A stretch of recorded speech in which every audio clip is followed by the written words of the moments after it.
My name is Alistair McKenzie. I am a former trial attorney, a small business owner, a developer, and one of the founders of A Storied Life.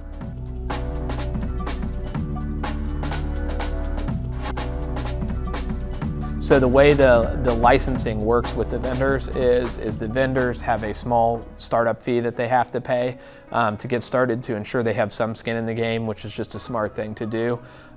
In special circumstances, we're probably going to waive a couple of them to really give people the ability to start up that have zero capital. We also may seek to have other people put up money as grants for some of those. But they'll have a startup fee generally to have skin in the game.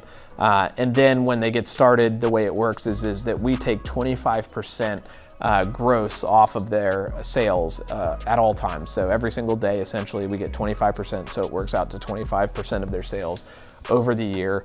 And that gives us the ability to allow them in at low to no cost, not really hammer them as far as things are concerned, but it also gives us the ability to have the licensing controls that we do have rather than the traditional leasing structure.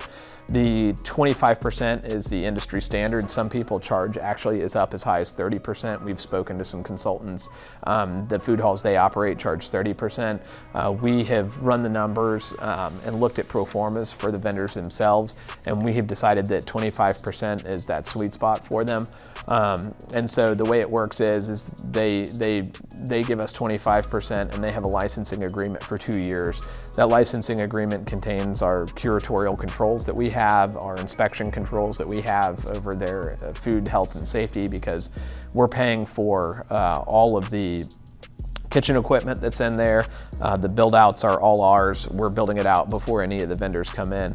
And we're paying for the insurance and the inspections for the entire building. So we are a landlord, but we're a little bit more than a landlord. And we also have the ability to, if there's a problematic vendor, remove them very quickly and put our culinary director's new concept in place. That's one of the roles our culinary director will fill. Is not only ensuring that we have the right curation of everything going on, but in the event that we have a stall that's going to be missing and we don't have someone automatically to bring in, that he'll have 4 or 5 ready concepts to go so that he'll open up shop there the next day and it'll look like nothing's missing.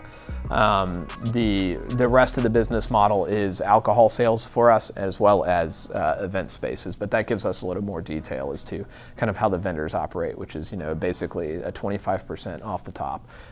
We own and control the POS system, and so there's going to be no funny business with that either. So the vendors benefit. They'll look at what we've done with the 25% rent, and they'll say, well, that's kind of high. And if you were to translate that into a traditional lease, sure, it's a little bit high, but we're providing a lot of benefits too, which is we're providing a business which everybody in Pensacola is going to be coming to. So we're doing the marketing for them. We're providing an environment which is ensuring success in a lot of ways for them. And they're also going to be still making a significant sum of money at the end of the year should they perform correctly.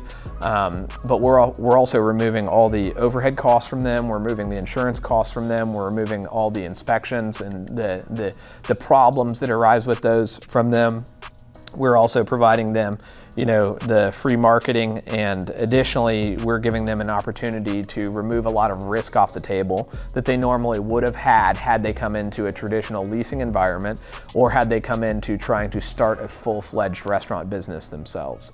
So there's just a lot of benefits that come with having a stall there, that they're not going to have to worry about. There's the additional stuff that we're doing that's going to be optional for the vendors, which is we already have some agreements in place with people who do marketing, with people who do bookkeeping and accounting, and people who do business operations. And as well, they're going to have our culinary director, who are going to be providing at free, no cost to the vendors, all of the kinds of business information and education that they would need to leave Belmont Hall and start and run and operate their own business. So they're getting essentially not only a low-cost way of entering into business, but as well a free business education.